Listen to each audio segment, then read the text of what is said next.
Very good afternoon 9th class. हमने अपने पिछले लेक्चर में जो है मॉलिक्यूल्स, कंपाउंड, आयंस, इनके बारे में डिस्कस किया था। अब हमने ये सारी चीज़ें डिस्कस करी और हमें पता चला कि ओके आयंस क्या होते हैं, वो किस तरह से कंबाइन करते हैं, पॉजिटिव आयंस होते हैं, नेगेटिव आयंस होते हैं। तो जब हम इनको एक कॉम्बिनेशन फॉर्म में लिखते हैं तो वो क्या बन जाता है, एक केमिकल फॉर्मूला बन जाता है। तो आज हम उसी के बारे में डिस्कस करेंगे that how this chemical formula forms और क्या होता है ये सब कुछ। So first of all, what is the definition of a chemical formula? So the chemical formula of a compound is a symbolic representation of this composition. कि यानी वो किन किन चीज़ों से मिलके बना है, उसकी composition क्या है, उसके लिए जब हम कोई symbol यूज करते हैं that is known as the chemical formula. अब ये जो हमने वो देखा था कि जैसे हमने आयंस का ही एक एग्जाम्पल लिया था, हमने NaCl का एग्जाम्पल लिया था। तो उसमें क्या था, Na जो था वो Cl के साथ कंबाइन हो रहा था। बेसिकली ये आपस में क्या करते हैं, कंबाइन करते हैं, जुड़ते हैं एक बॉन्ड के थ्रू और तब क्या बनाते हैं, एक फॉर्मूला फॉर्मेशन करते हैं या फिर कोई कंपाउंड बनाते हैं। ठीक है, तो बेसिकली क्या है, इनकी कंबाइनिंग कैपेसिटी होनी चाहिए। कंबाइनिंग कैपेसिटी, जब तक ये दो कंपाउंड या दो एटम्स आपस में जुड़ेंगे ही नहीं, ठीक है, तो वो कोई केमिकल फॉर्मूला नहीं बताएंगे। अगर वो केमिकल फॉर्मूला नहीं बताते हैं तो यानी कि वो कुछ बना ही नहीं। ठीक है, तो यानी कि कोई भी केमिकल फॉर्मूला बनने के लिए what is the important thing कि वो उनकी आपस में कंपैटिबिलिटी होनी चाहिए, वो आपस में कंबाइन होने चाहिए, वो जुड़ने तो चाहिए एटलीस्ट। जब तक वो जुड़ेंगे नहीं तो वो कोई जो है वो केमिकल कोई सब्सटेंस बनाएंगे ही नहीं बेसिकली। ठीक है, so this combining capacity is very important. So basically ये कंबाइनिंग कैपेसिटी होती क्या है, सो द कंबाइनिंग पावर और the capacity of an element it is known as valency. Valency का मतलब है कि कोई सब्सटेंस किसी के साथ कितना कंबाइन कर सकता है, that is known as its valency. ठीक है, valency can be used to find out the how the atom of an element will combine with the another atom or same atom, मतलब कि उसके साथ किस तरह से कंबाइन करेगा।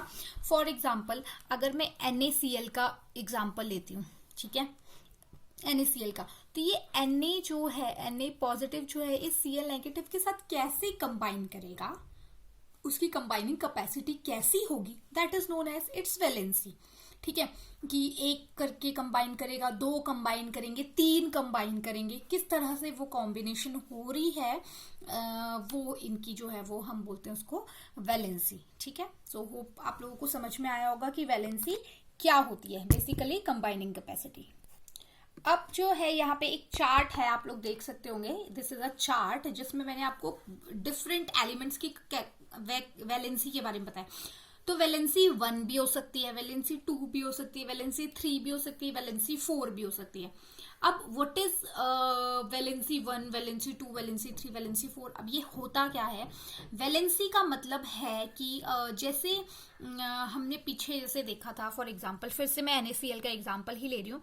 जैसे ये Na पॉजिटिव है, ठीक है, ये Cl नेगेटिव है, ठीक है, इन्होंने आपस में क्या करना था, जुड़ना था। तो जुड़ने के लिए क्या चाहिए इनको, मैंने पहले भी चीज डिस्कस करी थी कि उन्हें आपस में बॉन्ड बनाना पड़ता है, मतलब किसी ना किसी मीडियम, हाथ ही पकड़ना पड़ेगा। अगर हमें एक सर्कल बनाना है, ठीक है, फॉर एग्जांपल हमें एक सर्कल बनाना है, तो सर्कल बनाने के लिए अगर मेरे पास 10 बच्चे हैं तो 10 बच्चों को एक दूसरे का हाथ पकड़ना पड़ेगा, तभी वो सर्कल जो है वो कंप्लीट होगा। उसी तरह ये जो कंपाउंड है ये कब कंप्लीट होगा, जब इनके बीच में कोई बॉन्डिंग होगी, कोई बॉन्ड बनेगा। So this bond is basically known as valency. आप ये भी ले सकते हो कि कितनी वैलेंसी, कितने बॉन्ड वो बना सकता है, that is known as its valency.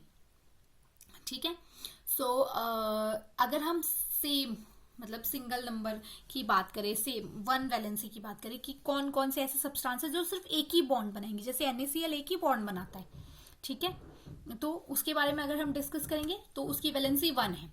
जो दो बॉन्ड्स बना सकते हैं उनके पास उनकी वैलेंसी 2 है, या जिनके पास 2 इलेक्ट्रॉन्स हैं जो 2 इलेक्ट्रॉन लूज कर सकते हैं, ऐसा कुछ, तो उनकी वैलेंसी क्या है, 2 होती है। नाउ यहाँ पे एक चार्ट है जिसमें हम देख रहे हैं कि वैलेंसी 1 में कौन कौन से सब्सटेंसेस आते हैं, आयंस आते हैं। So the first is sodium, इसका सिंबल होता है Na positive.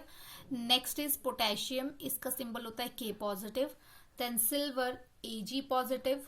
Copper first. Now what is copper first? Copper ना बहुत सारे बॉन्ड्स बना सकता है, कॉपर फर्स्ट भी होता है, कॉपर सेकंड भी होता है, तो इट मीन्स इसकी वैलेंसी 1 भी हो सकती है, इसकी वैलेंसी 2 भी हो सकती है, ये हम सेकंड वैलेंसी में देखेंगे। इसका सिंबल है Cu पॉजिटिव। ये तो सारे जितने भी पॉजिटिव वाले यहाँ पे थे ना, इनको हम क्या बोलते हैं? मेटल्स बोलते हैं। जबकि जो नेगेटिव वाले, जैसे हाइड्रोजन H पॉजिटिव है, बट ये नॉन मेटल दोनों में आता है, ठीक है। बेसिकली इसको हम नॉन मेटल में ही रखते हैं। हाइड्राइड हो गया H नेगेटिव, क्लोराइड हो गया Cl नेगेटिव, ब्रोमाइड हो गया Br नेगेटिव, आयोडाइड हो गया I नेगेटिव। तो ये सारे क्या है? हमारे नॉन मेटल्स में आते हैं। ये तो हमारे हो गए सिंगल वैलेंसी वाले, जिनकी वैलेंसी 1 होती है, ठीक है। कैपेसिटी, किसी के साथ भी बॉन्ड फॉर्म करने की कैपेसिटी क्या है? 1 है, यानी एक ही बॉन्ड ये बना सकते हैं किसी के भी साथ, ठीक है। दूसरा हमारे पास आते हैं तो 2 वैलेंसी वाले। 2 वैलेंसी वाले का मतलब है कि ये 2 बॉन्ड बना सकते हैं किसी के भी साथ, ठीक है। So the magnesium, calcium, zinc, iron second, ठीक है। It is iron second not third, ठीक है। आयरन सेकंड मतलब ये 2 बॉन्ड बना सकता है, ठीक है। कॉपर सेकंड, हमने कॉपर फर्स्ट जो है पहले पढ़ा था। उसके बाद ऑक्साइड और सल्फाइड, तो जितने भी ये पॉजिटिव वाले हैं हमारे पास, इनको हम क्या बोलते हैं? मेटल्स बोलते हैं। जबकि जो नेगेटिव वाले हैं वो हमारे पास क्या होते हैं? नॉन मेटल्स होते हैं, ठीक है। ये बात हो गई 2 वैलेंसी की, यानी ऐसे आयंस जो कि 2 बॉन्ड्स बना सकते हैं, ठीक है। उसके बाद आ जाते हैं हमारे पास 3 वैलेंसी वाले, यानी 3 वैलेंसी का मतलब है जिनकी इतनी कैपेसिटी है कि वो 3 बॉन्ड बना सकते हैं, ठीक है। 3 बॉन्ड्स बन रहे हैं उनके। तो उसमें आता है हमारे पास एल्यूमिनियम और आयरन थर्ड, यानी आयरन जो हमने सेकंड यहाँ पे देखा था, और दिस इज आयरन थर्ड, यानी आयरन 2 बॉन्ड भी बना सकता है, 3 बॉन्ड भी। मतलब यह है मिनिमम जो आयरन है वो 2 बॉन्ड बनाएगा, और मैक्सिमम बॉन्ड बनाने की कैपेसिटी उसके पास 3 की है, ठीक है। और उसके बाद आता है हमारे पास नाइट्राइड। जो नाइट्राइड है दैट इज नॉन मेटल, और आयरन और एल्यूमिनियम हमारे पास क्या है? मेटल्स हैं। तो ये इनके सिंबल्स हैं। तो ये आपने सिंबल्स भी याद करने हैं और इनका नाम भी याद करना है। ये दोनों चीजें बहुत ज्यादा इंपॉर्टेंट है, क्योंकि आगे जब हम फॉर्मूला लिखते हैं तो ये सिंबल्स और इनके नाम ये हमारे लिए बहुत ज्यादा इंपॉर्टेंट होते हैं। तो this is all about the names and symbols and valencies. Now let's move towards the questions. So the first question is, what is valency? Define chemical formula. Give an example of an ion having 3 valency. ऐसे ion का आपने example देना है जिसकी valency 3 होती है, ठीक है। Give an example of poly atomic ion, यानी आपने एक पॉली एटॉमिक आयन का एग्जाम्पल देना है। इसमें मैंने आपको पॉली एटॉमिक आयन के बारे में नहीं बताया है, ये आपने खुद से सर्च करना है, अपनी बुक में पढ़ना है, क्योंकि बुक में इसका एग्जाम्पल जो है वो दिया हुआ है। So thank you.